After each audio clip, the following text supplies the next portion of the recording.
Imagine walking into a restaurant almost anywhere in the world and asking for curry. Chances are you'll be served something delicious. But here's the fascinating part. Depending on where you are, that dish could look, smell, and taste completely different. In India, it might be a rich butter chicken or a spicy Rogan Josh. In Thailand, it could arrive swimming in fragrant coconut milk with lemongrass and basil. In Japan, you'll probably get a thick, comforting stew poured over rice. In Britain, you might be handed the legendary chicken tikka masala. So here's the question that starts today's journey. If all of these dishes are called curry, what exactly is curry? The answer is far more surprising than most people realize.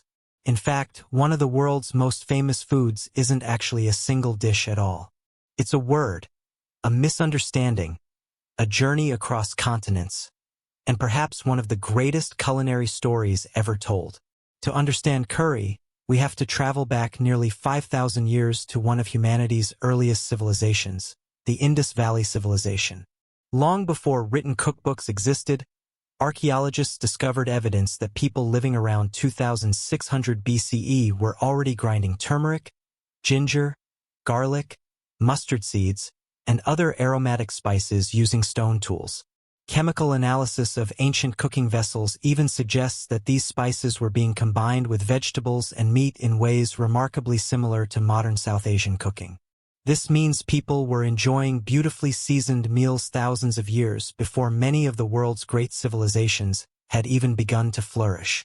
But here's the twist. Those ancient people never called their food curry. In fact, millions of Indians today don't use that word for most of their everyday dishes either. Every region has its own names, traditions, cooking techniques, and recipes. Punjab has creamy gravies enriched with butter and yogurt. Rajasthan developed fiery dishes that could survive desert conditions. Bengal became famous for mustard-based fish preparations. Kashmir embraced aromatic fennel and saffron. Kerala combined spices with coconut because of its tropical coastline. Tamil Nadu perfected tamarind-based dishes bursting with tangy flavors. Every state, every city, and often every family has recipes passed down for generations. So where did the word curry come from? Most historians believe it comes from the Tamil word curry, which loosely refers to a sauce or side dish served with rice. When Portuguese traders first arrived in southern India during the late 15th century, they encountered hundreds of unfamiliar dishes. Later, British merchants and officials of the East India Company faced the same challenge. Instead of learning hundreds of regional names, they simplified everything into one convenient label: curry. It was easier for outsiders, but it completely overlooked the extraordinary diversity of South Asian cuisine. Imagine visiting Europe and calling pizza, lasagna, paella, fish and chips, schnitzel, and Greek moussaka simply bread food. That's essentially what happened with curry. Ironically, one of the most famous words associated with Indian food isn't really Indian at all. It's a colonial shortcut that became accepted around the world. Yet history had even bigger surprises waiting. One of the biggest turning points in curry's story didn't happen in Asia. It happened thousands of miles away in the Americas. Before the 16th century, Indian cuisine had no chili peppers because they simply didn't exist there. They were native to Central and South America. When Portuguese explorers reached the New World, they encountered these colorful, fiery fruits and realized they could be traded across the globe. Soon they introduced chili peppers to India through their colony in Goa. Today, it's almost impossible to imagine Indian food without chilies, yet they only arrived around 500 years ago. Before that, black pepper, long pepper, ginger, and mustard provided most of the heat. Within just a few generations, chilies transformed countless regional cuisines because they grew easily, produced intense flavor, and were much cheaper than black pepper. It's one of history's greatest examples of globalization through food. Another fascinating chapter came during the Mughal Empire. Beginning in the 16th century, the Mughal rulers brought Persian and Central Asian culinary traditions into India. Their royal kitchens introduced luxurious ingredients like saffron, almonds, pistachios, cream, dried fruits, and aromatic spices blended with incredible precision. This influence gave birth to elegant dishes like korma, biryani, and several rich gravies that remain beloved today. So when someone says Indian cuisine has remained unchanged for thousands of years, history tells us otherwise. Indian food has always evolved by welcoming new ingredients and ideas while preserving its own identity. Then came the British Empire, and this is where curry truly became global. British officials stationed in India fell in love with local cooking but wanted familiar versions they could recreate back home. They adapted recipes using ingredients available in Britain and eventually invented something that had never existed before: curry powder. Surprisingly, traditional Indian households rarely relied on a single universal spice mix. Instead, cooks usually blended spices differently depending on the dish. Curry powder was essentially Britain's attempt to capture hundreds of recipes inside one convenient jar. When British families returned home, they carried their love of curry with them.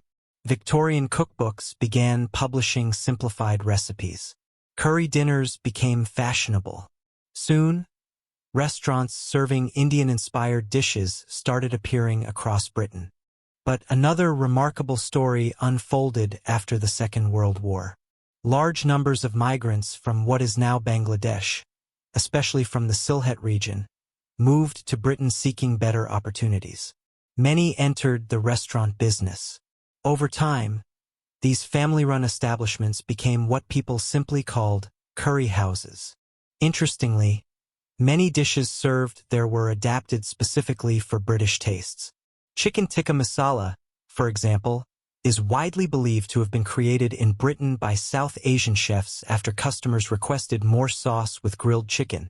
Whether it was invented in Glasgow or elsewhere remains debated, but most historians agree it represents British South Asian fusion rather than an ancient Indian recipe.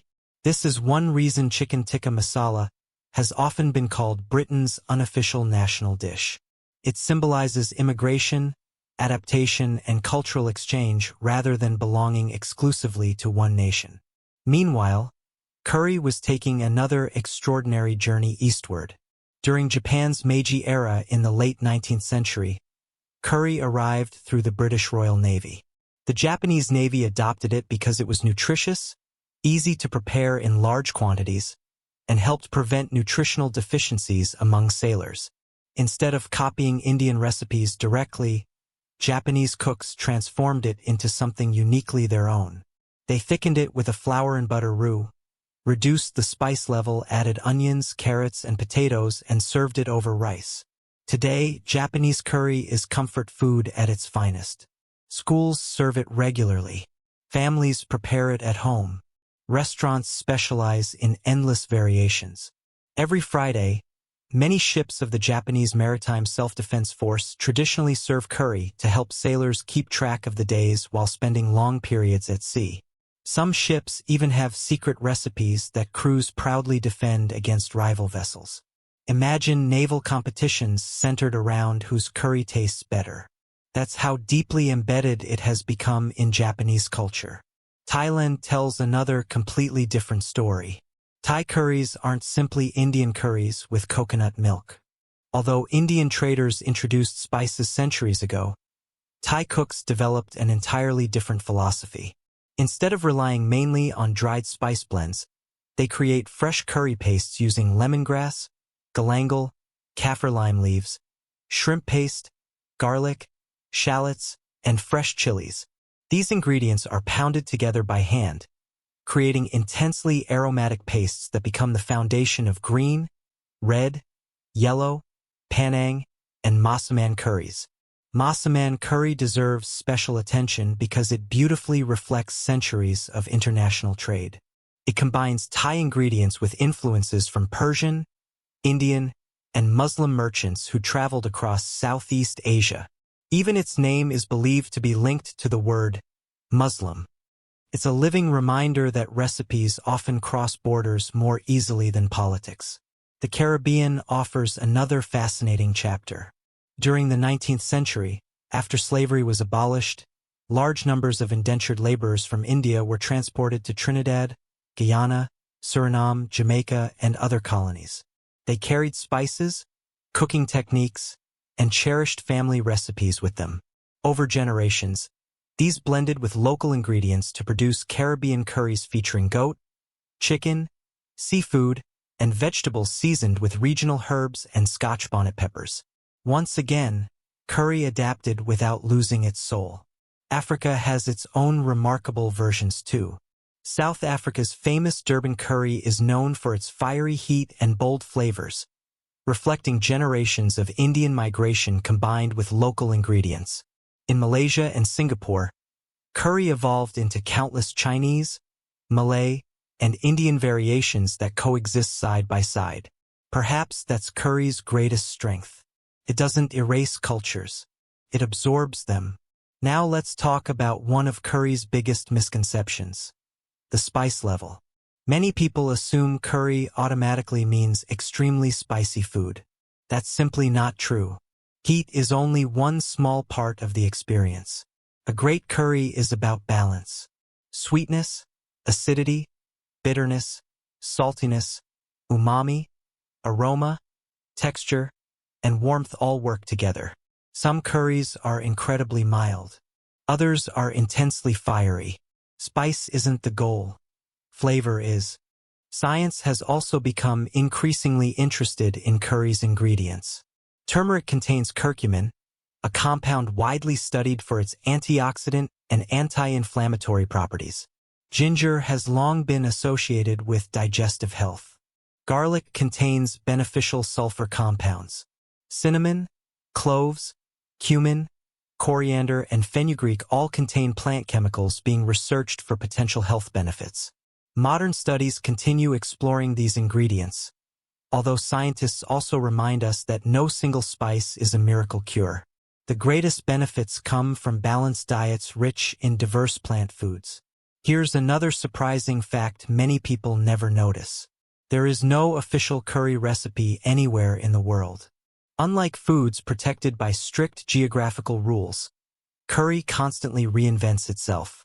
Two neighboring families may prepare the same dish differently, and both versions are equally authentic because authenticity lives in tradition, not uniformity.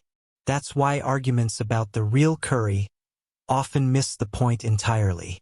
Curry has never stood still. It has always traveled. It has always adapted. It has always welcomed change. Food historians sometimes describe curry as one of humanity's greatest edible maps. Every ingredient tells part of a journey. Black pepper reminds us of ancient spice routes. Chilies tell the story of Columbus and the Columbian Exchange. Potatoes reveal European trade networks. Coconut reflects tropical coastlines. Yogurt speaks of pastoral traditions. Every spoonful contains centuries of migration, commerce, conquest, survival, innovation, and family history. Maybe that's why curry feels so comforting no matter where you eat it.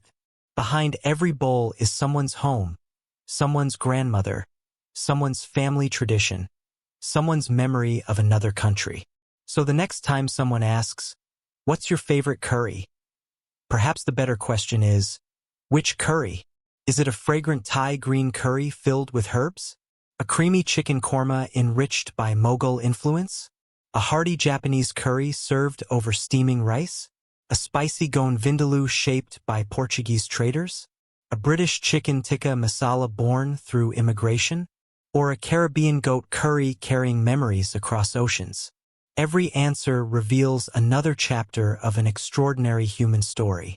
In the end, curry isn't really a single dish at all. It's one of history's greatest conversations. It is what happens when civilizations meet, when ingredients cross oceans, when families carry recipes across continents, and when cultures respectfully borrow, adapt, and create something new. It's proof that food ignores borders far better than people do. It reminds us that some of the world's most beloved traditions weren't created in isolation but through connection. Perhaps that's the real secret behind curry. It was never meant to belong to one recipe, one country, or even one culture. It belongs to everyone who has added their own chapter to its incredible journey. And maybe that's why billions of people continue to love it today. Not because it's one dish, but because it's a delicious reminder that humanity has always been more connected than we sometimes realize.